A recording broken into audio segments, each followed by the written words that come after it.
আমি তো আসি এদিকে প্রতিদিন বলতে ভালোই আসি আর কি।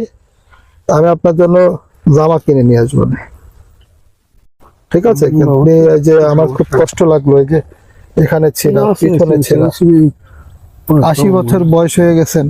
আমার বাবাও আপনার বয়সী আছে, ভালো আছে। ভালো আছে, এখন বয়স হয়েছে যে আপনার ভালো আছে। কয় ভাই?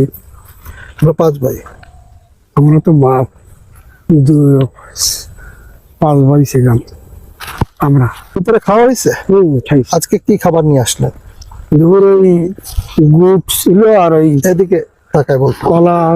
কলার গুড়, কলার গুড়। ও আচ্ছা, সরি আমি শুনতে পাইনি।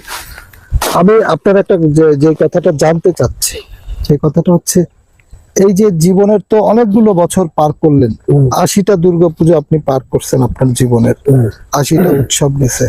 আপনার জীবনে এমন কোনো কষ্ট আছে, এমন কোন অভাব আছে যেটা এখনো পূরণ হয়নি, যেটা আপনি থাকে? যেমন আমারও অনেক এরকম আছে যে আমার অনেক ইচ্ছা পূরণ হয়নি এখনো পর্যন্ত। এরকম আপনার কোনো আছে যে আমার কোনো তোর সমস্যা থাকতেছে না, কোনো কষ্ট নাই, ঈশ্বর সব পূরণ করছে?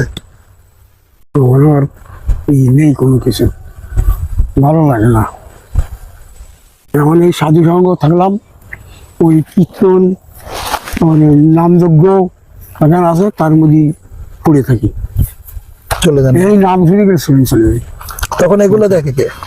এখানে কাকি আছে, ছোট ছেলে, কাকিমা, ছেলে পেলে আছে। তাহলে আপনার এই যে জীবন, এই জীবন নিয়ে কি আপনি সুখে আছেন? আপনার কি মনে হয় আপনি সুখী মানুষ?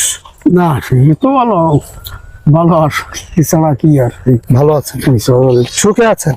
ভালো আছি মোটামুটি। না, যেহেতু আপনার কোনো অভাব নাই, আপনার কাছে মনে হয় না যে আপনি কোনো অভাব আপনার? আমার কত কি, আমার কত কিছু করতে দে না। আমার এই ওই যখন টাকা ভাড়া না আমি একটু যাবো, ওই জায়গায় যাও বা যাও, নিয়ে যাও, ওই চলে যাচ্ছে। বুঝতে ঠিক আছে কাকু, আপনাকে অশেষ ধন্যবাদ। আপনি একজন সুখী মানুষ। মানে আমি দীর্ঘদিন পরে অনেকের সাথে কথা বলি, অনেক জায়গায় যাই, তো এই যে আপনার কোনো কিছুর অভাব নাই, আপনার এই যে মনের যে তৃপ্তি, এটা অনেক বড় ব্যাপার। আপনি আপনার মন নিয়ে তৃপ্ত, আপনাকে ঈশ্বর যা দিছে আপনি তাছাড়া কি করবো, আমার যা দিচ্ছে তাই। ঠিক আছে কাকু, ভালো থাকবেন। আর আমি এরপরে যখন আসবো আমি আপনাকে জামা নিয়ে আসবো।